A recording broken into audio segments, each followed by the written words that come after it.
Ce sont tes amis, Jack. Ce sont tes meilleurs amis.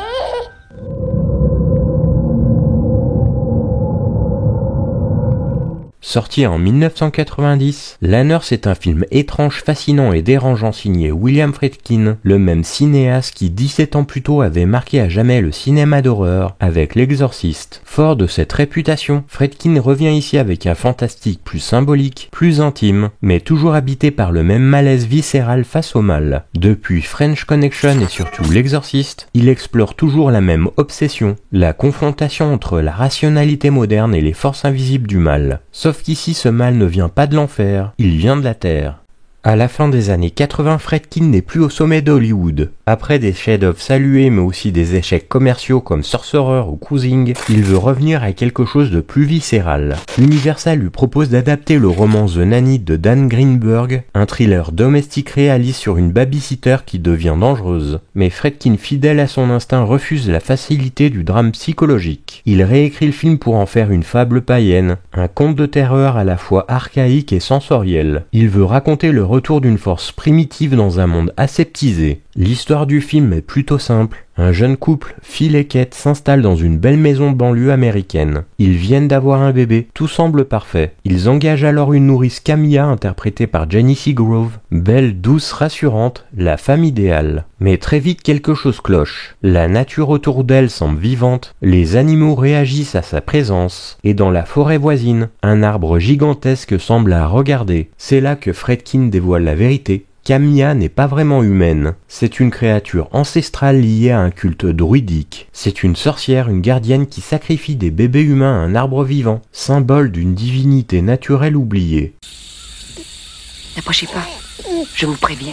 Dès les premières minutes, le film pose une ambiance dérangeante et moite. Les intérieurs sont calmes, presque publicitaires, mais la nature, elle, est filmée comme une menace. Friedkin use de mouvements de caméra lents et enveloppants, de lumière verte et organique qui transforment la forêt en espace surnaturel. Chaque feuille, chaque racine semble respirer. La forêt n'est pas un décor, c'est une présence, un personnage. Et cette idée atteint son apogée dans la scène culte du film, l'agression dans la forêt. Camilla qui promène le bébé est encerclée par 3 délinquants. Au départ, Friedkin filme ça comme un moment de tension classique. Les hommes ricanent, la provoquent et la situation s'installe dans un réalisme brutal. Puis sans prévenir, tout bascule. Le vent se lève, les arbres tremblent et la nature passe à l'attaque. Les branches se tordent, les racines se dressent, et l'un des agresseurs est littéralement empalé, broyé et absorbé par un arbre vivant. Le montage est sec, les sons organiques, bois qui craque, chair qui se déchire, se mêlent à une lumière presque divine. William Friedkin filme la mort comme une transe, entre le gore et la spiritualité. Ce n'est pas une vengeance, c'est une offrande. Ce moment clé cristallise toute la symbolique du film, la fusion entre la femme et la nature. Camilla n'a pas besoin de lever la main, c'est la forêt qui agit pour elle. Elle est à la fois le bras et le souffle de cette entité. Et c'est là que le film devient fascinant. La Nurse parle d'un féminin sacré, d'une nature maternelle et monstrueuse à la fois, qui nourrit et dévore, qui protège et punit.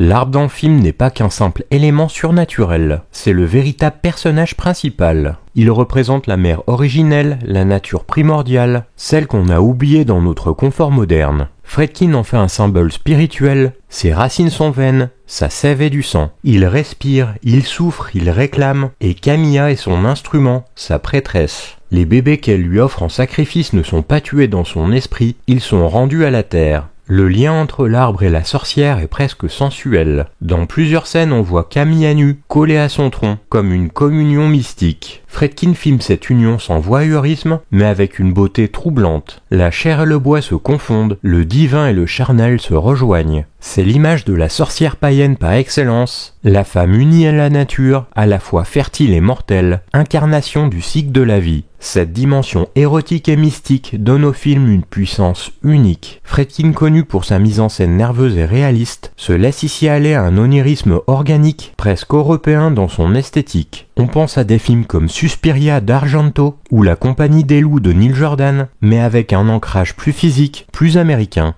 Ce mélange de réalisme et de fantastique dérange. Le film ne ressemble à rien de ce qui se faisait à Hollywood à l'époque. Il passe du drame domestique à la terreur métaphysique sans prévenir, ce qui a déconcerté le public. Les critiques l'ont trouvé bancal, trop bizarre, ni vraiment horreur, ni vraiment conte. Et pourtant revu aujourd'hui, La Nurse est une œuvre injustement sous-estimée. C'est un film profondément cohérent dans ses thèmes, la maternité, la peur du féminin, la perte de contrôle et la nature qui se venge. Il raconte en filigrane la peur masculine de la femme qui échappe à la société, la peur du corps, du sang et de la fécondité sauvage. Cette idée d'une maternité dévoyée fera écho 2 ans plus tard dans La main sur le berceau de Curtis Hanson avec Rebecca De Mornay, même base, une nourrice parfaite, belle, douce qui s'insimise dans une famille et devient une menace. Mais là où Curtis Hanson livre un thriller psychologique froid, William Friedkin signe un mythe archaïque, la nourrice devient une déesse et la maison américaine se transforme en temple sacrificiel. C'est comme si La Nurse était la version mythologique du film de Hanson, son double primitif. Techniquement, le film est superbe. La photographie de John Alonzo, à qui l'on doit celle de Scarface ou Chinatown, baigne le récit d'une lumière verdâtre et bleutée, transformant la forêt en un espace surnaturel. Les effets pratiques animatroniques et fluides organiques donnent au film une texture viscérale. Le réalisateur filme tout ça sérieusement, sans second degré. C'est ce mélange entre le réalisme cru de sa mise en scène et le fantastique baroque du sujet qui crée ce sentiment de malaise permanent. Et puis il y a Jenny Seagrove, absolument parfaite. Elle joue sur une frontière fascinante, jamais démonstrative, toujours mesurée et presque bienveillante.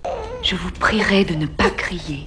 Elle n'est pas maléfique, elle est autre chose. Son regard calme et froid et sa présence presque féline font d'elle une figure à la fois divine et inhumaine. On ne sait pas si on doit la craindre ou l'admirer. Friedkin fait venir l'archaïque dans un monde rationnel. Le film oppose la loi primitive, instinctive et organique à la société américaine cartésienne, technologique et aseptisée. C'est la revanche des forces naturelles, la vengeance d'un monde qu'on a oublié. Ce n'est pas un film parfait. Il est inégal, parfois trop abrupt, parfois maladroit, mais il est vivant, étrange et habité. Et surtout, il n'y a pas 2 films comme celui-là. Camilla est une sorcière druidique de la nature, l'incarnation de la féminité primordiale, celle qui enfante et détruit, celle qui nourrit et punit. C'est une sorcière sans balai, sans sortilège, mais liée à la terre, à la racine et à la sève. L'arbre est son grimoire, son autel, son amant et son dieu. À travers elle, Friedkin revisite le mythe ancestral de la femme nature réprimée, redoutée et incomprise.